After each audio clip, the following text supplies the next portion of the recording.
بسم اللہ الرحمن الرحیم۔ السلام علیکم اسٹوڈنٹس، آج ہم حدیث نمبر 1 پڑھیں گے۔ حدیث نمبر 1 ہے افضل الاعمال لا الہ الا اللہ و افضل الدعاء الاستغفار۔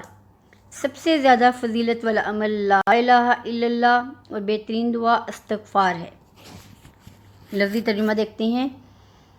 افضل الاعمال سب سے زیادہ فضیلت والا عمل، افضل الاعمال سب سے زیادہ فضیلت والا عمل، لا الہ نہیں ہے کوئی معبود الا مگر اللہ ہے، اللہ کے سوا کوئی معبود نہیں۔ و افضل الدعاء اور افضل دعا ہے الاستغفار، استغفار یعنی اپنے گناہوں کی بخشش طلب کرنا۔ سب سے زیادہ فضیلت والا عمل لا الہ الا اللہ اور بہترین دعا استغفار ہے۔ اس حدیث مبارکہ میں نبی پاک صلی اللہ علیہ وسلم نے 2 باتیں بیان کی ہیں۔ اس حدیث کے 2 حصے ہیں۔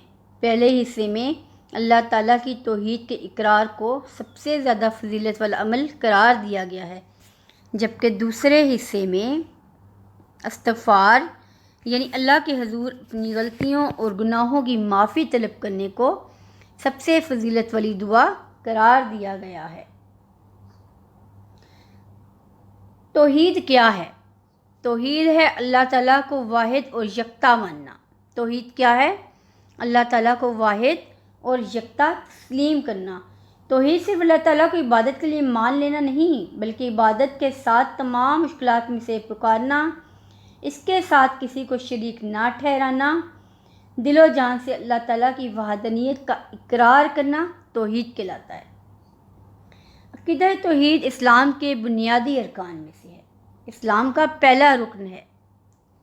جب انسان کلمہ پڑھتا ہے تو لا الہ الا اللہ محمد رسول اللہ، لا الہ الا اللہ کا مطلب ہے یہ پہلا حصہ عقیدہ توحید ہے کہ نہیں ہے کوئی خدا کے سوا عبادت کے لائق، اللہ تعالیٰ کے سوا کوئی عبادت کے لائق نہیں، کوئی معبود نہیں، محمد رسول اللہ اور محمد اللہ کے رسول ہیں۔ اللہ تعالیٰ کے سوا کوئی معبود نہیں اور محمد اللہ کے رسول ہیں۔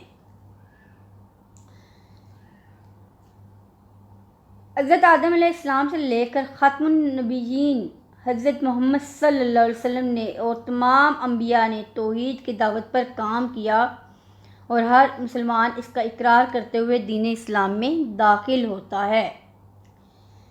نبی پاک صلی اللہ علیہ وسلم اور 1,24,000 پیغمبر جو دنیا میں تشریف لائے، ان کا پیغام یہی تھا کہ اللہ تعالیٰ واحد ذات ہے، اس کے سوا کوئی بھی عبادت کا حق نہیں رکھتا، صرف اسی کو اللہ مانا جائے۔ لا الہ الا اللہ میں اللہ سے مراد ایسی ذات ہے جس کی عبادت کی جائے، جس سے بے پناہ محبت اور عقیدت ہو، اور وہ ذات صرف اللہ ہی کی ذات ہے۔ کیوں؟ اس نے ہمیں پیدا کیا، ہمیں عقل اور بصیرت عطا کی، ہمیں نہ صرف زندگی دی بلکہ زندگی کی تمام نعمتیں بھی عطا کی۔ اس لیے ہمیں چاہیے کہ اپنے قول اور فعل سے اسی ذات کو اللہ مانیں، اسی کی عبادت کریں، اسی سے زیادہ محبت کریں۔ کلمہ طیبہ دین اسلام کی بنیاد ہے، کلمہ طیبہ دین اسلام کی بنیاد ہے۔ دائرہ اسلام میں داخل ہونے کے لیے یہ چابی کی حیثیت رکھتا ہے۔ اس کا اقرار کرنے والا مومن اور انکار کرنے والا کافر ہے۔ حدیث نبی صلی اللہ علیہ وآلہ وسلم ہے کہ روز محشر انسان کی ہر نیکی کو ترازو میں رکھا جائے گا سوائے کلمہ طیبہ کے، کیونکہ یہ زمین اور آسمان اور جو کچھ اس کے درمیان ہے سب سے زیادہ وزنی ہے۔ یہ دیکھیے کلمے کی کتنی اہمیت ہے، یہ تو بنیاد ہے، اساس ہے، اس کے بغیر تو کوئی شخص مسلمان ہونے کا تصور کر ہی نہیں سکتا۔ اسی طرح ایک اور دوسری حدیث میں ہے کہ ایک کافر دوران سفر حضور پاک صلی اللہ علیہ وسلم کے پاس حاضر ہوا اور عرض گزار ہوا، یا رسول اللہ صلی اللہ علیہ وسلم، اگر میں آپ صلی اللہ علیہ وسلم کا کلمہ پڑھ لوں تو مجھے کیا ملے گا؟ تو آپ صلی اللہ علیہ وسلم نے فرمایا تمہیں جنت ملے گی۔ اس نے سواری پر بیٹھتے بیٹھتے کلمہ پڑھ لیا، وہ شخص سواری میں بیٹھا اور بیٹھتے بیٹھتے اسے کلمہ پڑھ لیا۔ اللہ کی قدرت، نیچے اترنے لگا تو پاؤں پھسلا اور گر کر وہیں مر گیا۔ رسول پاک صلی اللہ علیہ وسلم نے فرمایا جس نے جنتی کا چہرہ دیکھنا ہے وہ اسے دیکھ لے۔ یہ ہے کلمے کی تاثیر۔ اب چلتے ہیں حدیث کے دوسرے حصے کی طرف۔ حدیث کا دوسرا حصہ ہے افضل الدعاء الاستغفار، یعنی بہترین دعا اللہ سے اپنے گناہوں اور نافرمانیوں کی معافی مانگنا ہے۔ اللہ تعالیٰ سے اپنے گناہوں کی معافی کیوں مانگنا ہے؟ اس کی وجہ یہ ہے کہ انسان خطا کا پتلا ہے، اس کی مزاج میں، اس کی بنیاد میں خطا شامل ہے۔ حضرت آدم علیہ السلام کو تخلیق کیا، انہوں نے بھی خطا کی، اسی خطا کے سبب انہیں جنت سے نکال کے دنیا میں بھیج دیا گیا۔ انہوں نے معافی طلب کی لیکن بہرحال غلطی ہو چکی تھی، انہوں نے استغفار بھی کیا۔ اب انسان دنیا میں، اس کی دنیا کی رنگینی میں، اس دنیا کی ظاہری چمک دمک میں کھو کر اپنے خالق اور مالک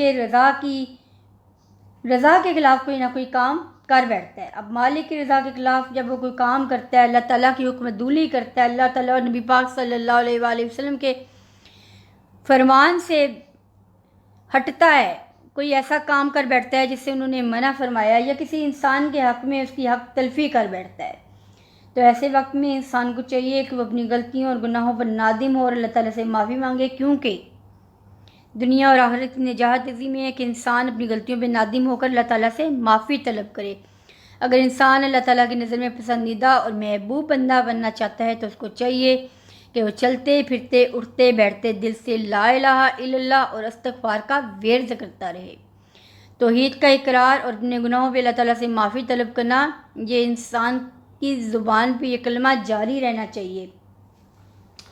علامہ اقبال نے جواب شکوہ لکھی، جب انہوں نے شکوہ لکھی تو ان پہ بڑا اعتراض آیا، تو پھر اس کے جواب میں انہوں نے جواب شکوہ لکھا، تو ایک شعر ہے بڑا اچھا: ہم تو مائل بے کرم ہیں کوئی ساحل ہی نہیں، ہم تو مائل بے کرم ہیں کوئی ساحل ہی نہیں، راہ دکھلائیں کسے کوئی راہ روے منزل ہی نہیں۔ تو یہ انہوں نے شکوہ کا جواب دیا۔ تو اللہ تعالیٰ ہدایت اسی وقت دیتا ہے جب اللہ تعالیٰ سے انسان ہدایت طلب کرتا ہے، تو اس لیے ہدایت مانگنے کے لیے اور اپنے گناہوں کی پہ نادم ہونے کے لیے استغفار کا ورد بہت ضروری ہے۔ اس حدیث مبارکہ میں ہمارے لیے رہنمائی یہ ہے کہ اللہ تعالیٰ کی ذات کے ساتھ کسی کو شریک نہ ٹھہرایا جائے، اس کو وحدہ لا شریک تسلیم کیا جائے، اس کی وحدانیت کا اقرار کیا جائے، اس کو واحد ذات مانا جائے، اور اپنی خطاؤں پہ شرمندہ رہنا چاہیے، اللہ تعالیٰ سے ہر وقت معافی طلب کرنا چاہیے۔ کوئی پتہ نہیں کہ کون سا لمحہ انسان کی زندگی کا آخری لمحہ ہو۔ اس دعا کے ساتھ کہ اللہ تعالیٰ مجھے اور آپ سب کو اس حدیث مبارکہ پر عمل پیرا ہونے کی توفیق عطا فرمائے، آمین ثم آمین۔